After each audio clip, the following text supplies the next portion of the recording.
it's possible to make a buck and give objective advice, but when it comes to vitamins, herbs, homeopathic products, it doesn't happen. Right. In practice, it never happens. Even though in theory, it'd be possible. Tens of thousands of people and websites and books, and it doesn't happen. It's different. There used to be doctors who dispense drugs, and they might make a little money. And that never bothered me because they can do it properly, and probably they do. But it bothers me. Sometimes it's very convenient. As long as they're not price gouging, it's actually a benefit. But it's got a bad rap, and doctors don't do it much anymore. Welcome to Think Bigger, Think Better, where we explore how you can apply insights from visionary leaders and the most provocative philosophers and scientists of our time to make your life and our world a better place. Here's your host, author and speaker, Paul Gibbons. Hey, welcome back to Think Bigger, Think Better. Today, we're going to talk about quackery, all the medical scams and scammers out there, and including vitamin scams, chiropractic, kinesiology, and including Deepak Chopra, Joseph Mercola, and Dr. Oz. But first, I'd like to offer a shout out to a listener called Paul Thorison from Minnesota, who suggested that I trim my intros and get more quickly to the guests. So I'm going to try and do that. But it raises a bigger question. How do I make this our podcast? What suggestions do you have for how I can improve them? What suggestions do you have for guests? Please tell me in the comments or send me an email. You can comment on either Paul Gibbons Author on Facebook, where I post the podcast, or on my website below the podcast, or on Twitter. Upcoming on the show, I have Jacques Attali, former advisor to French President Mitterrand and founder of the European Bank for Reconstruction and Development, which was tasked with rebuilding Eastern Europe following the fall of the Berlin Wall in 1989. Then we're going to have Ann Hulbert. She's an editor at The Atlantic, talking about today's parenting culture, and also her new book on gifted children. And also coming up, we have Matthew Taylor, who's the chief executive of the Royal Society of Arts. In full disclosure, I'm a fellow. And he's going to be talking about a project he's done for the British Prime Minister called The Future of Employment. So a fascinating set of podcasts coming, and I'd like to thank you in advance for all your support and listening and sharing. And if you've contributed on Patreon, $1 an episode or $5 an episode, I'd like to thank you for that also. Thank you very much. So, on to quackery. Quackery, according to Wikipedia, is the promotion of fraudulent or ignorant medical practices. A quack is a fraudulent or ignorant pretender to medical skill, or a person who pretends, professionally or publicly, to have skill, knowledge, qualification, or credentials he or she does not possess. A charlatan or a snake oil salesman. Quackery is all around us. It preys often on the gullible. But as you'll hear within this podcast, I and my family have sometimes been the victim. Around us everywhere, there are supplements and chelation therapies, chiropractic, colonic therapies, kinesiology, homeopathy, herbal medicine. And that doesn't begin to get into nutrition, the wheat belly, or non-celiac gluten intolerance. It also doesn't get into anti-vaxxers, because some quacks don't solve problems. They just try to undermine established medical science. I say established, of course, in quotes. If you've listened to enough of these podcasts, you know that science is never cut and dried. But with things like vaccination, there's an almost uniform medical certainty, except among the quack community. And of course, famously, Steve Jobs was diagnosed with pancreatic cancer. Usually, by the time you detect pancreatic cancer, it's too late to do much, but a biopsy showed this was the good kind, operable, and he had a reasonable prognosis. However, he refused surgery. He consulted dozens of alternative medicine practitioners until 18 months later, the cancer had spread. The operation was mandatory, but the metastases that had formed during the 18 months period proved too much, and he soon passed away. A very bright person, again, who succumbed to the harm that can befall us all, but certainly befalls people who take advice from non-qualified people when serious illnesses and trivial illnesses. Today, to talk about quackery, we have Stephen Barret, who's made it his life project. As he says, by the age of 40, I'd found a great wife, I've established a career, had a nice home and a living for myself. I decided I want to make a difference. Well, now, Stephen Barrett's 85, so he's been at this for, he says, since 1976, so that's 42 years. He's a retired psychiatrist. He lives in North Carolina, and he's published, can you believe, 52 books, including The Health Robbers, A Close Look at Quackery, and 8 editions of a college textbook called Consumer Health, A Guide to Intelligent Decisions. Links to those are, of course, in the show notes. He's appeared on Dateline, The Today Show, Good Morning America, ABC Primetime, Donahue, CNN, NPR, and more than 200 different radio and television talk show interviews in his career. What's also remarkable about our 85-year-old Dr. Barret is that he's won 93 state championship events in swimming and 33 medals in national events and 9 medals in international events. Now, that's pretty good for 85. But the amazing thing is that he started right around in his 40s. So I think that's pretty cool. I think that he's pretty cool. Today in the show, we're going to talk about Chelation. We're going to talk about chiropractic. We're going to talk about prescription drug pricing in the United States. We're going to talk about tobacco, ephedra, vitamins, homeopathy, kinesiology, and much more. Dr. Barret, Stephen, welcome to Think Bigger, Think Better. Good morning to you. Good morning. Let me ask you this. You had an academic career as a psychiatrist, and then it looks like around the early 1980s, you began to take an interest in alternative medicine and quackery. Is that the correct timeline? No, it was the late 60s. I read a couple of books, one about the government effort against patent medicines and over-the-counter drug fraud, and the other one was about chiropractors. And I wound up becoming concerned about doing something, but I didn't know what to do and did nothing. And then when we moved to Allentown, Pennsylvania, where we lived for 40 years, I ran into some other people who had similar interests, and we formed a discussion group that met every other week for 5 years. And at that point, we formed an organization. We started communicating, investigating, communicating, and a network that had hundreds of people began building up because people would contact us. So that's how I got started. And then I realized that I did some investigations and the media weren't interested. So I decided the only way I'd ever get what I was finding published is to write it. But since I wasn't a writer, I didn't like writing, I formed a team. And so a team of 30 people led by me produced a book that came out in 1976. And that I just kept building on that. What motivated you, though? I mean, what got under, you got a bee in your bonnet about this. What motivated you to get involved in this world? Nothing that ever happened to me. People said, were you ever victimized? I said, no, basically no.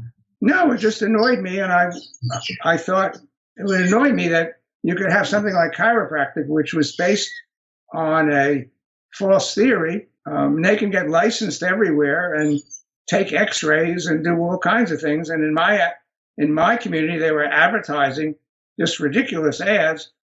And I just decided I wanted to do something about it. And I spent the first 30-something years of my life basically building security and feathering my nest by getting an education and finding a great wife and all that stuff. And then I decided to do something for the general public. So what's the shtick on chiropractic? Because it's not without some benefits, some evidence-based benefits. What's the true and false about chiropractic? Well, I've always felt that spinal manipulation could help some people with acute back pain that have tight muscles by stretching the muscles. And there's a little more to it. But you have to make a distinction between spinal manipulation, spinal mobilization, stretching, whatever it's called, and chiropractic. Chiropractic theories are basically wrong. They do all kinds of things. And the vast majority of chiropractors do something wrong. Many of them will say, come and have your you have subluxations, and we'll treat your subluxations for weeks, months, or years, or maybe once a month or once a week for life. And that's wrong. The vast majority are involved with nutrition, are giving bad advice and selling supplements, all kinds of crazy gadgets. So that there's a split. That what the public is hearing about is largely the results of experiments under medical supervision that find some small amount of benefit. That has nothing to do with chiropractic in the real world, where the vast majority are telling people they have subluxations, that is, some strange chiropractic construct that other people can't see on x-rays, and that needs to be fixed. Sure. I mean, they claim benefits for infectious diseases. They claim immunological benefits. They reorient something else, which the body doesn't have, the body's energy meridia. They make lots of claims for the way chiropractic might work. They claim it for stress reduction, neurological benefits. So they claim a lot. So, but your basic view stops at... Sorry. Not all of them do that, but many of them do that, and many of them overtreat. And the ones who overtreat may not be the same ones that are claiming miraculous cures. The miraculous cure bunch was very prominent in the 1960s. It's become less and less, but the overtreatment bunch and the dietary supplement bunch are huge. No one's actually measured how many, but it has to be a majority. Indeed. So, I mean, I went to chiropractic I had some back pain, and he insisted that I have x-rays, and he insisted I have this, and he insisted I have that. And then by the time I left his office, he'd prescribed $5,000 of treatment for my subluxations, which were going to eventually cripple me. So, of course, I went there because I had a sore back. And I did some research and found out that basically it's a charlatan. So before I subscribed to the $5,000 worth of subluxation treatments, I thought I'd find out what a subluxation was. It turns out there's no such thing. So, not a chiropractic. Medical, there is an anatomical one, which is usually present at birth, doesn't cause much trouble, and not much you can do about it, and it's rare. That's got nothing to do with what chiropractors do. Yes. So let me ask you this. So I mean, you take exception, I think, do your work on both things that are harmless and a waste of money, basically people scamming people to have them buy things that will produce no benefit. And there is also some harm. So you're also interested in harm. It's not always an easy line to draw. But let's take the stuff that looks harmless anyway. If I go to Walgreens or CVS, I walk down the aisle of my pharmacy. There'll be, 5 or 6 aisles full of useful stuff. What's the stuff on there where would I be wasting my money? Well, I don't think there is such thing as harmless quackery, because when you purchase a worthless product, it also means you bought into a misleading belief. And if you have something that needs treatment, but you believe something else will work instead, you may be harmed. So worthless beliefs can influence the direction you go when you're sick. And that may induce delay, which could be seriously harmful. As far as walking down the store, in a drugstore, walking down the aisle, the vast majority of vitamin products are irrationally formulated. That is, if you want to take a supplement, you shouldn't usually take one that has more than 100% of whatever is in the column recommended. I forget what it's called, recommended daily amounts, or RDA. Whatever it is. If it's more than 100% on any product, I wouldn't buy it.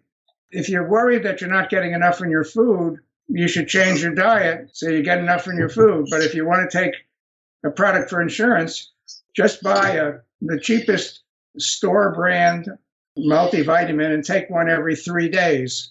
It shouldn't have more than 100% of anything in it. There are a few people that will benefit from extra vitamin D. Whether or not people benefit from extra calcium if they don't have it in their diet, it seems to be a bit of a muddle. Some people need B12 when they get older because they stop absorbing it well. It's hard to be sure whether you're one of them.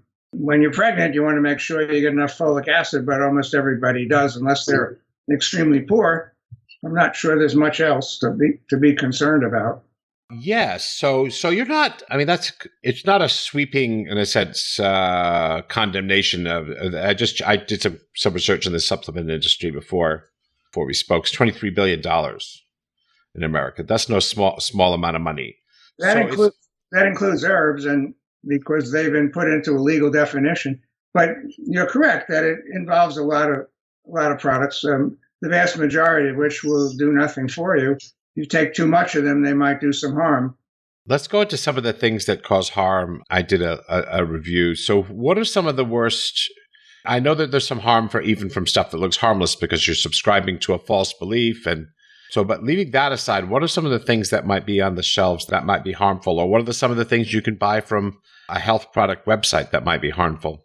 That's not my focus. Harm usually is a matter of taking too much, delaying treatment, or the overall harm to society of having billions of dollars concentrating in the hands of people that want to keep our laws weak.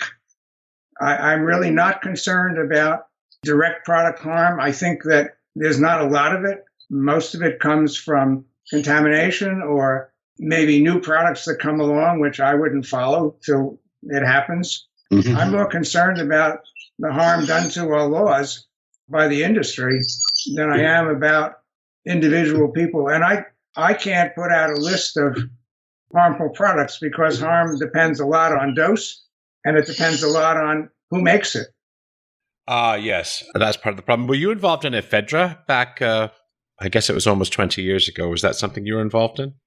Only that I watched from a distance, and ephedra is a perfect example of the effect of weakening our laws because the FDA used to be able to remove products like that very easily. And in the early 1990s, Congress passed a law saying you have to prove it's harmful.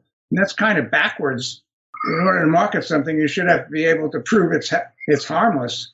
But anyway, ephedra came along and lots of people got hurt. It took the FDA many, many years to finally drive it from the marketplace.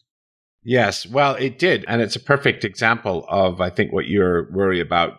It's one of the things I write about, too, and worry about is corporate corruption of, if you want, the information space. And there was something founded called the Ephedra Education Council, which sounds like it's a very beneficent, charitable organization, but which effectively was used to stymie legislation and research and suppress information that ephedra was in fact killing people, which it was. So there are documented deaths from ephedra. So I do worry about that. Is that an outlier in your view? I mean, if you're something, is that the only one of these sort of fake products that's actually cause physical harm and death? I suspect not. Well, ephedra has some effect as a stimulant. I'm not a fan of taking stimulants, but are there other equivalent things that should have been removed? Well, yeah, there are. I don't follow them closely. I'm really not so much about danger as I am about decision making and pseudoscience and poor choice.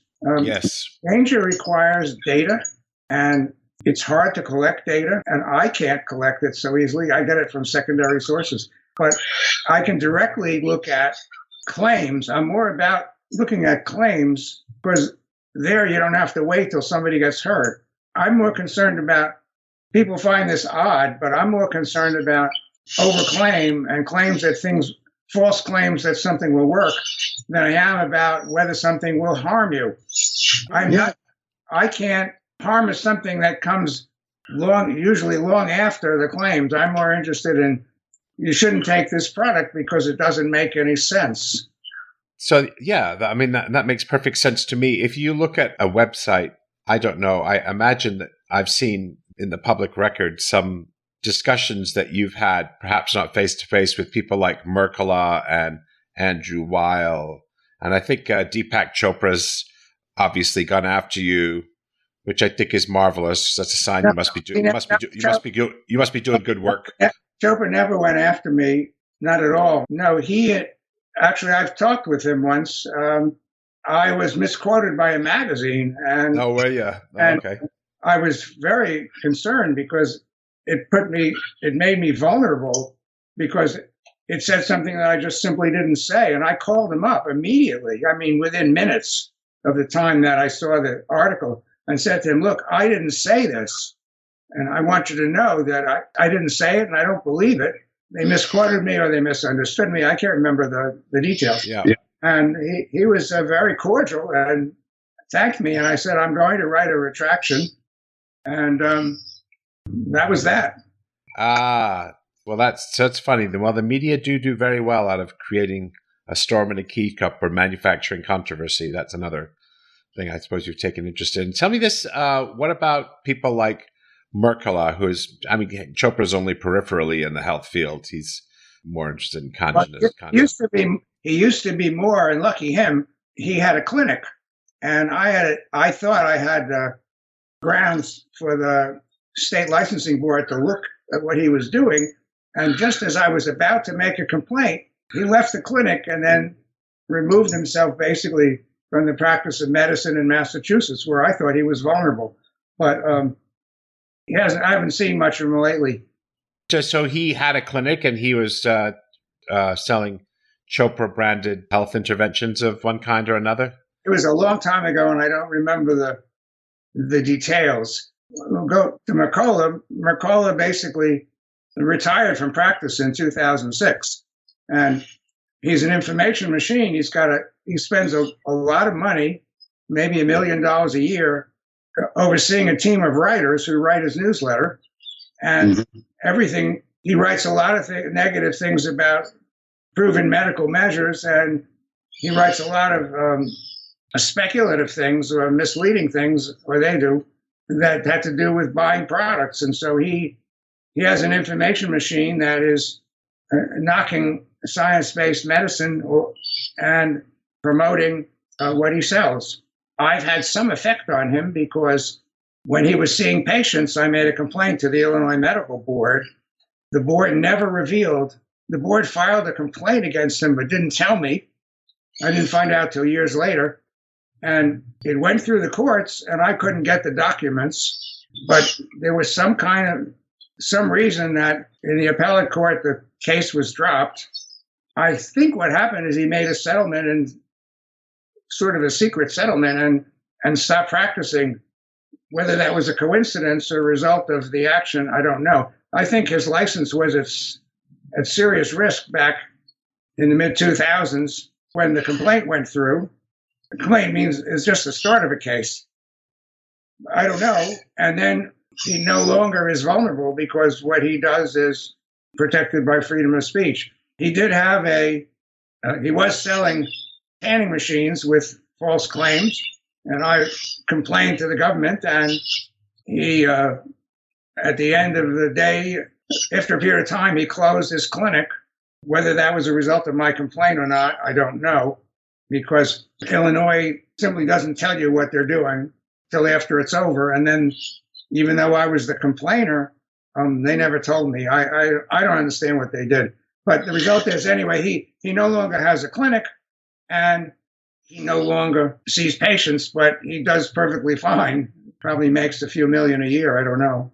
So you don't spend your time adjudicating on the gray areas or trying to adjudicate authentic omega-3 and what dose of omega-3 and whether St. John's wort does what it said people claim it does. You don't spend your time that. You spend your time more like when people are making what seems to be exaggerated false claims, more like getting the authorities, more like a watchdog to get the authorities to investigate them and shut them down if that's more your MO. Is that correct?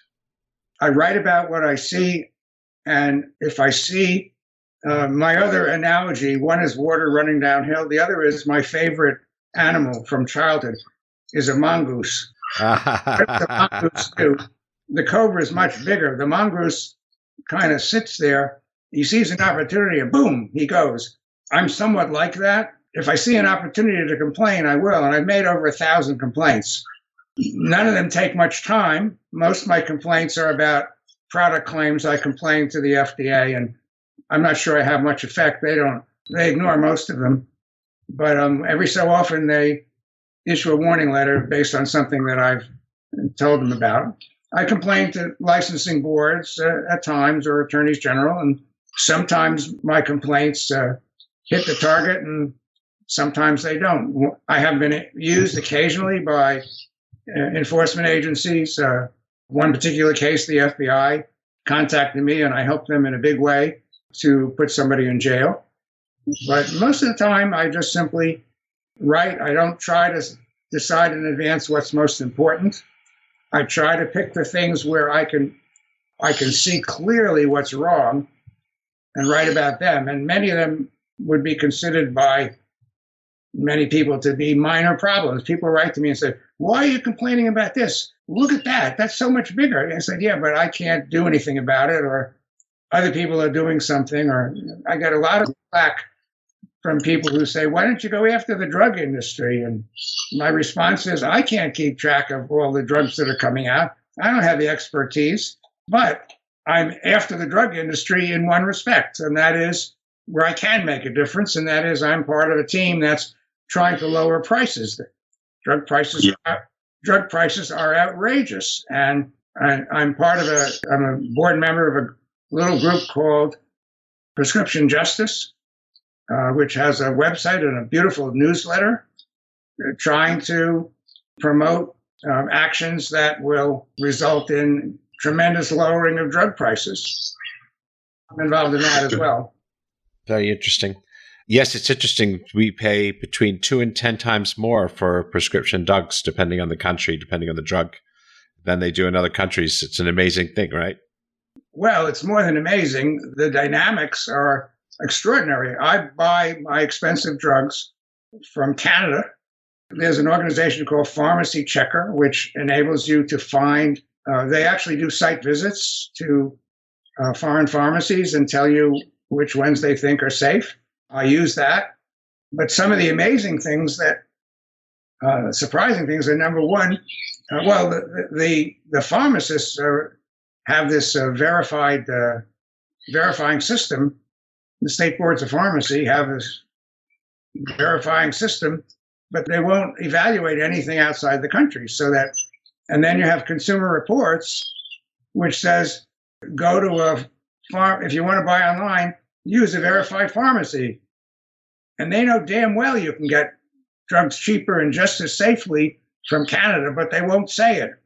American Association of Retired Persons, same thing. The FDA keeps putting out warnings and they refuse to.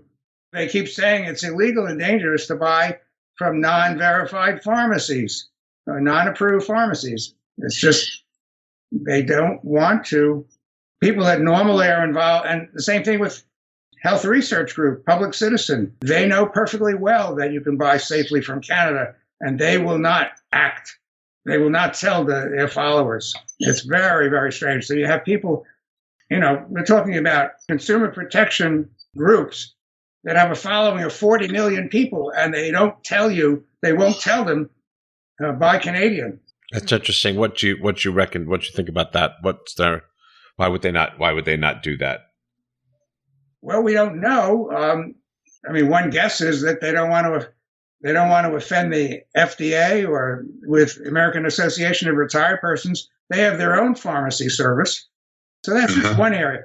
The other one is the matter of negotiating with Medicare. Medicare can't negotiate prices with drug companies. And that's the result of a law. And we know how it got passed. The drug companies bought a lot of members of Congress. So we're trying to expose that and make it a political issue. And politicians don't necessarily want to get involved in that. I've spoken to a number of them and haven't seen much in the way of results. It's kind of funny, though. It's like saying the Department of Defense shouldn't negotiate over the prices they pay for their airplanes. Like, it's a bizarre thing. Like, when you have a big buyer like the government, I don't know what percentage of prescription drugs they might pay for in this country. It'd be fairly large, 20 or 30%, maybe. I don't know. That's a guess. But it's interesting to say that you're unable to negotiate because it's bizarre, right? Anytime the government buys something, they can negotiate. That's our country. If you're an industry, you may have sufficient money to buy political power, and that's what happened. It can't last forever. At some point, the American public is going to wake up, and the internet is going to be a factor in waking them up. But right now, the American public is about half asleep. Yeah, what do you think about that? Like, how is the internet? What's going to change that would have the internet, that people wake up to these kind of injustices, these kind of, we, on the one hand, we claim that speech, liberty is important. But, one of the things I say is that it's a weird kind of freedom. It's a false kind of freedom. If you have the freedom to choose, it's a false, if your choices are based on false information. And when information and data are corrupted by big money and big power, the freedom that you think you have to choose is a sham, because you're basing your choices on bad data, bad information, irrational. So it's something I find bizarre and concerning. I mean, I don't know, you haven't spent much time in tobacco, but as you obviously know the tobacco story, it's a 100-year-old story. Since about the First World War. You don't know that I didn't spend much time in tobacco. Actually, I edited 2 books on the subject. And, oh, did you? I was at the front lines of years. Yeah. Wherever I ate, I insisted that I get a smoke-free table, and if I didn't, I walked out. Sometimes in the middle of dinner. I made a ruckus on airplanes. I helped to support the people who got the AMA to take tobacco stocks out of their retirement portfolio. And so what I said was utterly false. I got helped my hospital go smoke free. Oh no, I was very much involved in. You were in the front line. But isn't it amazing to you, if there was it's a thought experiment today. So it's about World War I is when doctors began to suspect the link. In 1950s, there was the Reader's Digest article. In the 1960s, there was a Surgeon General. And since then, the case against tobacco has only gotten worse and worse and worse. But there are still 500,000 deaths a year. Like, if you want to look for an example of corporate corruption of our information space and the data to be used to make choices and our laws, you can look no further than that. Because I don't know what you think about this as an analogy. If there was something on the grocery store that caused a few dozen deaths a year, it wouldn't be there very long. If there was a pharmaceutical product that caused a few dozen deaths a year, it wouldn't be there very long. But here, we have something that caused 500,000 deaths, and it's been doing so, well, it used to be much more, but 500,000 deaths, and we seem to be unable to touch it, unable to ban it. I think we've touched it. I think that we're doing well. The percentage of smokers in the United States has been gradually dropping. It's a tough problem. You're correct. I don't know, though. I mean, we just banned these things. Again, a few dozen deaths or a few hundred deaths. I mean, what other, even ephedra, which I spoke about a bit earlier, ephedra probably only killed 100 people, right? But we've managed to get that off the shelves. Tobacco kills 500,000, and it used to be 1.5 million. So, of course, it's come down. But is that tolerable? I mean, guns in America only kill 35,000 people. It's almost 10 times worse than the gun problem. I don't have any statistics on the tobacco situation, but problem is I think it's so entrenched that in some ways you can't ban cigarettes because it won't work. At least I think that's the theory. But I think tobacco is gradually going down. I think eventually the world's going to be smoke free. I do. I mean, not interesting. That's interesting. It's interesting. I can tell you my life is smoke-free. I haven't hit cigarette smoking. I haven't seen anybody smoke a cigarette, or maybe just a couple a year in my life in recent years. Yeah. I haven't breathed a waft of cigarette smoke maybe more than 2 or 3 times a year. It's it's not on airplanes anymore. Things have improved tremendously. At least they have. Maybe not in the bad neighborhoods, but in most places. Yes. I know someone who's moved up to northern Michigan to be near his grandchildren. And he said he went from, some kind of urban thing, New York, California, wherever he moved from, I don't remember, to northern Michigan, to a small town. They all smoke, 100%. He said. Rural Michigan, right? Very interesting. So this is great. So listen, what worries you most right now? What's the thing that really, if you were to stay, I suppose you don't probably lose sleep at night, but if you were to lose sleep, what would you lose sleep over? Well, I'm concerned about the amount of guns we have in this country, but that's not related to quackery. If you're talking about quackery, I don't know that I have any giant concerns. And actually, the size of it isn't really relevant to what I do. I look for whatever I happen to come across that's relatively low-hanging fruit where something can be done, where I can either write about it or get the government to do something. If I were to pick the ones that annoy me the most, I would say number one is chelation therapy. The idea that you can inject people with a drug that's going to pull metals out of their body, and that's supposed to help them. That bothers me a lot because it's just totally wrong. That is, using it for heart disease and Alzheimer's and so on. It's wrong, and I think the people who offer it are really bad doctors. I don't think most of them know much about how to do proper medicine, but they've managed to stay in business, and I would like to see them stop. Is the chelation agent administered by injection or by pill, usually in this thing? All of the above. If you're a medical doctor or an osteopath or an acupuncturist in some states, or a naturopath, you can do it by injection. You could do it by rectal suppository. You can do it with pills. If you're a practitioner who isn't allowed to touch the patient, you can do it with fake pills or real pills. It depends upon what you can call it, right, even if it isn't. But no MD doctor would administer chelation therapy speculatively. They might use it for mercury poisoning, but that's about it, right? No. There's a network of several hundred that are administering it supposedly to treat heart disease. It has nothing to do with, they're not administering it to patients who are toxic. Prophylaxis. Prophylactic or more likely treatments. It just doesn't. I mean, heavy metals are a risk. So why is? I mean, they are a risk in chelation. So why is it BS? I mean, have we got evidence-based stuff that says that it produces no benefits? I guess we probably have. You're saying. Let's put it this way: the number of people who are getting chelation for lead poisoning, who actually have lead poisoning, is very close to zero. There are doctors who every person comes in is a candidate for lead poisoning. They're a candidate for chelation. There's one doctor testified at a hearing, chelates 98% of his patients. Wow. Yeah, but think about what it means if you have a doctor like that in your community who's misdiagnosing probably 100% of his patients.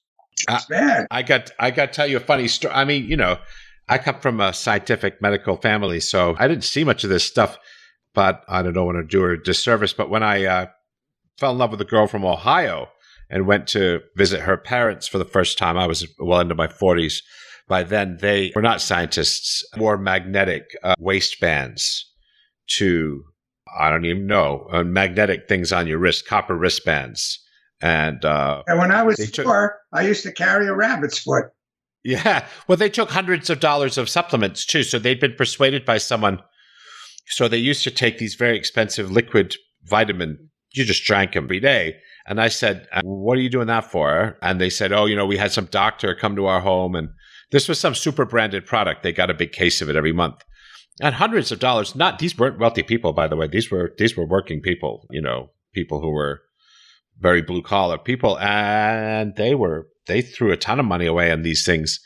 And, no one likes to hear that they've been duped. And unfortunately, that's probably something you run into your whole life, is when you're the guy who's the debunker who says, hang on a minute, there's not much evidence, or, no one often wants to hear that. So I found that was interesting. And then my ex-wife, very clever woman, she is educated. She went to Northwestern University, and she took my kids to a Quack down in Denver, who had them. I don't know if you've ever heard of this. If you hold a vial of something in your hand, they do a strength test. Yeah, that's called applied kinesiology. Applied kinesiology. So my 2 children, who I hasten to add, are asymptomatic, right? They do not have symptoms. I came on. The oldest one is allergic to, Christ knows, I forgot, something or other, because he held this vial in his hand. And my youngest one, who's very close to his mother, was persuaded that he's allergic to everything that's dairy.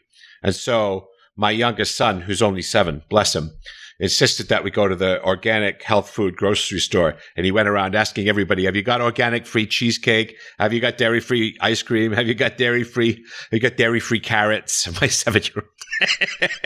So on the basis of this, they were persuaded that, well, my oldest son wasn't persuaded, but my youngest son remains persuaded on the basis of this test. I found that an extraordinary thing, and she probably spent a few $200 on this doctor's visit. This person is supposedly a doctor. I can't believe she's an MD, but anyway, I have personal experience of this stuff that just leaves me. Oh, my youngest still won't have dairy unless he's at the movies, and then he has ice cream.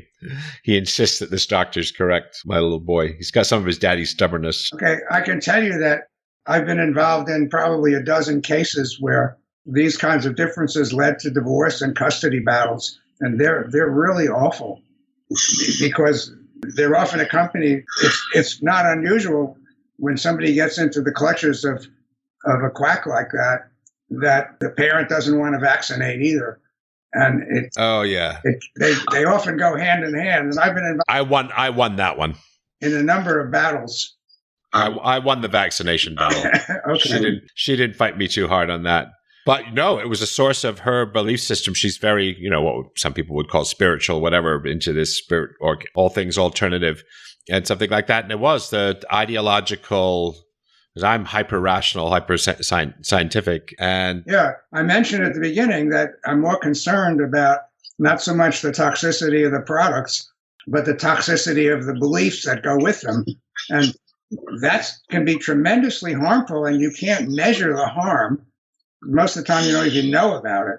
But you're giving a perfect example of who knows what bad choices might arise as a result of the misbeliefs that are brewing in the people you're talking about. Yeah, I mean, to be really harsh about it, who knows what else this moron might be into or might prescribe, right? This thing. True. I mean, if she really believes that you can ascertain the status of an allergy through holding a vial of something that makes no contact with the skin, obviously, in your hand, and if you really believe that, God forbid she should go near my children when they have anything serious wrong with them. So I leave my wife alone with this stuff my ex-wife alone with this stuff, but it does have some concern to me, of course. You should make a complaint to the Attorney General. Really? Can you do that? I mean, sure. Applied kinesiologies, they're not allowed to do that? Is that like against the law or whatever? Or? Well, it's fraud. And well, there's no shit, but whether anything will happen depends upon several things. Number one, does the person have a license? If not, the person is breaking the law by practicing medicine without a license. The person has a license. You ask the licensing board to do something about it. But they call themselves a naturopath. She might call herself, I mean, there's lots of people that call themselves doctors that are these well, whether or not, I don't remember whether naturopaths are only licensed in, I think now 20 out of the 48 states.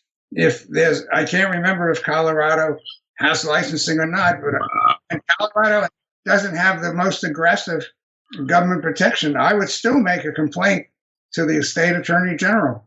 That's interesting. And what would the grounds for complaint would be? Practicing medicine without a license? You don't need grounds. You don't have to prove anything. What you can say is, this is what happened.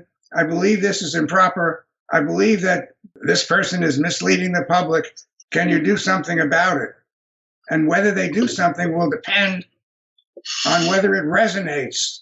You don't have to know the law. If they were to get 10 complaints, believe me, they would do something. If they get one complaint, we don't know, but maybe they have some others that they've gotten. My third analogy, which I function, is there's a poem. How does it go? I shot an arrow into the air. It fell to the ground, I know not where. I shoot arrows every day. Right. I don't know where they land. I don't care where they land. I can tell you many of them land, hit their target. So I just keep shooting arrows, and I encourage people, shoot them.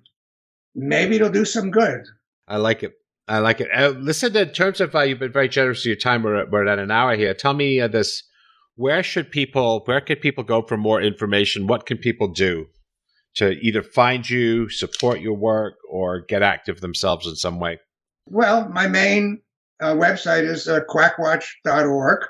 And if you want it's got lots of things on it. It has indexes that you can browse to try to see topics of interest, or you can search. And then I have more than 20 other sites that are connected through a search engine, so you can search for topics. But just, I would say, go down the homepage of quackwatch.org and you'll get an idea how to avoid common scams. And we have one article, for example, that signs of a quacky website. It's got 20 signs, and it works for books, people, and websites. If you see any of those things, go away, and you'll avoid 95% of all health-related scams, at least. Which article is that? Is that the 26 signs that this thing's full of baloney? It's actually Signs of a Quacky Website is the one that the simple things. It says, for example, if somebody sells vitamins, herbs, homeopathic products, don't take advice from that person or website or book. Right. Leave. And that, since almost everybody involved in health fraud and quackery making a buck, either recommends that everyone should take the products or sells them, that'll take you away from the bad information, the major sources. I mean, that's the big difference, I suppose. We didn't really go into the definition or something like that. But if I go to my local doctor here or something like that, they're not getting a piece of the action if they say, here's some amoxicillin that you should take. But it's 100% the case with Mercula and with Weil and with some of these people, the Food Babe or who all of these people are, that they make a buck out of you following their advice. And you might therefore conclude that their advice isn't entirely objective, of course. It's possible to make a buck and give objective advice. But when it comes to vitamins, herbs, homeopathic products, it doesn't happen. Right. In practice, it never happens. In theory, it'd be possible. Tens of thousands of people and websites and books, and it doesn't happen. It's different. There used to be doctors who dispense drugs, and they might make a little money. And that never bothered me. Because they can do it properly, and probably they do. But it bothers me. That bothers me quite a lot. Sometimes it's very convenient. As long as they're not price gouging, it's actually a benefit. But it's got a bad rap, and doctors don't do it much anymore. Well, I went to a doctor in England. We have national health, so most doctors aren't private. But I ended up going to a private doctor to get my testosterone checked. Well, I didn't go for that. I went for the symptoms. And he said, let me check your testosterone. He checked my testosterone. You've got low testosterone. And he prescribed $1,000 a month treatment of implants, testosterone implants. Well, that's great. Surgically implants. So anyway, I'm not an idiot. So I went and first of all, researched this on the internet. And then second of all, and this guy had the fanciest, the equivalent of a Fifth Avenue in New York office, right? This is Harley Street in London. Yeah. So this is the top end of private medicine in England. And, I went to get a second opinion. I got my testosterone tested again. The guy said, your testosterone's fine. Yeah, nothing wrong. It's not that. Well, you're describing an extreme case of an unscientific recommendation that happened to be coupled with a huge price, which is ridiculous. But this guy's the equivalent of a Beverly Hills doctor or a Midtown Manhattan surgeon. Well, you got tipped off, but I can tell you that it's not what I'm talking about when I say that doctors used to keep common drugs, particularly in rural areas. Right. No, I like to think that was an outlier, but the guy probably sees 10 people a day or more. So I don't know how many of them. People might think he's a crook. Yeah, I don't know. I mean, as I said, they don't come any more exalted than this man's position in the UK medical community where he has his office. And I would imagine if half a dozen people complained to the licensing authorities that he would be stopped. Well, I didn't. It was 20 years ago, and I guess I would today. And I think that's one message that I think people can take away from you is that don't stay stumm about this sort of thing. If you see something that you think's awry, make a complaint, and then they'll do what they do, right? They'll either investigate or they won't. They'll take action or they won't. But I think that's your real message to consumers is that don't stay quiet about this. Speak up if you see something anomalous. Is that right? Is that your counsel? There's certainly a message, and sometimes people are afraid to complain because they're afraid they get sued or something, and that doesn't happen, because if you make a complaint privately to a government agency, you're protected. How many lawsuits would you have had against you? They sue you. You'd be like our president. You'd have a team of 30 lawyers trying to keep you out of jail. That would be expensive. Yeah, it would be. It would be. Look, I'm very grateful for your time. We're going to stop the podcast there, but I'll put links to all your stuff in the show notes and Quack Watch, some of your books. Very grateful. Thanks for your time very much. Quite welcome. We have a free newsletter too. But all right, good. Yeah, I enjoyed this a great deal. It was fabulous. Absolutely fabulous. Thanks for the conversation. Thank you. You do great work. Bye-bye. Thank you, Stephen. Bye. Hey there, this is the part where I get to talk about cool books, movies, TV, stuff in pop culture, at least the stuff that I pay attention to. What amazes me, and in truth, it frightens the pants off me as an author, is just how many amazing books appear each week. I mostly read nonfiction, books by editors of The Atlantic or editors of The Economist or famous politicians or CEOs or public intellectuals or academics who can also write and reach the public. I don't know if any of you are weird like this, but when I get the New York Times or The Economist, the first pages I turn to are the book reviews to see what great stuff is up there. And I try and get many of these people on the show. There's a new book out called New Power by Jeremy Hymans that looks very intriguing. That was reviewed by David Brooks in the New York Times. And he's on my list of people. Well, I've already had conversations with his people about getting it scheduled, so it's likely he'll be on the show.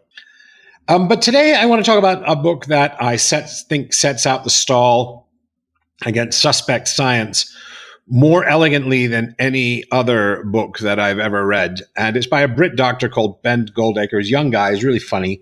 His book's called Bad Science. And rather than just tell you what to think about the various topics he covers, he actually most helpfully tells you how to tell the difference between good and bad science for yourself. And as citizens and consumers, and especially in a world where, with the internet, it's very hard sometimes. There's a website that will defend every point of view. You need to be able to make calls sometimes for yourself about what's good science and what bad science. And Ben Goldacre does that. He two topics he does cover in some really humorous detail are detoxes, which are nonsense, and the Wakefield controversy, which, Andrew Wakefield, the study he did on autism on a very small number, I think it was 6 children or something like that. I mean, the guy probably has, thousands of deaths from preventable diseases on his hands because of the chicanery with that study and the controversy afterwards. So Ben Goldacre's book, Bad Science, is just really one of my favorite books. It's about 10 years old now, but there are links to that in the show notes. But he doesn't let the pharmaceutical industry off the hook. So he first went after the somewhat softer targets of the junk science people. But his next book was called Bad Pharma. And that, in a way, is even more scary because the pharmaceutical industry has substantial financial incentives to sell us stuff, even if the stuff works marginally or questionably. And they have lots of different ways of manipulating both the data they submit and the ways of marketing products that are certainly at the best in the gray area. So he talks about that in Bad Pharma, which is a great and, I say, very scary book. Anyway, Goldacre is one of my heroes, and you can find links to his books in the show notes. On the TV front, for you TV addicts, I can't wait for Westworld Season 2 next week, but I've got news. This is actually really bad news. I can't imagine, because I think there are 8 seasons of this damn thing, but I think I'm now addicted to Homeland, unfortunately. I watched 5 episodes. I'd avoided it because of the seemingly racist undertones. All the Muslims are baddies and all the Marines are good guys, and But it's very well done, and it's very addicting. Very, very well-drawn characters. If you watch sci-fi with your kids, there's a remake of Lost in Space on Netflix. It's better than the 1960s ones. I don't know if you remember Dr. Smith and the robot and Danger of Will Robinson, but it's pitched pretty squarely at the 8 to 12-year-old age range, but it'd be kind of fun to watch with your kids because the heroes, of course, the heroes of the story are the children, are the Robinson children, Will Robinson, the prodigious 7 or 8-year-old or whatever he is. Anyway, that's all for now. Links to some of those things in the show notes. Thank you once again. Don't forget to like or share the podcast or do what you can to spread the word if you do enjoy it. And I'll talk to you in a few weeks. Thanks. To celebrate the launch of the show, and to thank you all for listening, I'm going to be giving away books. Lots and lots of books. All you have to do is leave a review in iTunes. We're going to raffle off a book every single week for 12 weeks. So head on over to paulgibbons.net/iTunes to get easy-to-follow directions and let me know the title of your review to make sure that you're entered to win. Thank you. Thanks for listening to this episode of Think Bigger, Think Better. Great ideas are great, but this isn't gospel. Share your critical thinking in the comments. Where do I disagree? What insights were most powerful? If you got value, don't forget to share the value by sharing the podcast. Finally, to get information on book and blog releases and new video content, head over to paulgibbons.net and join the community of thinkers talking about using science and philosophy to make our world a better place.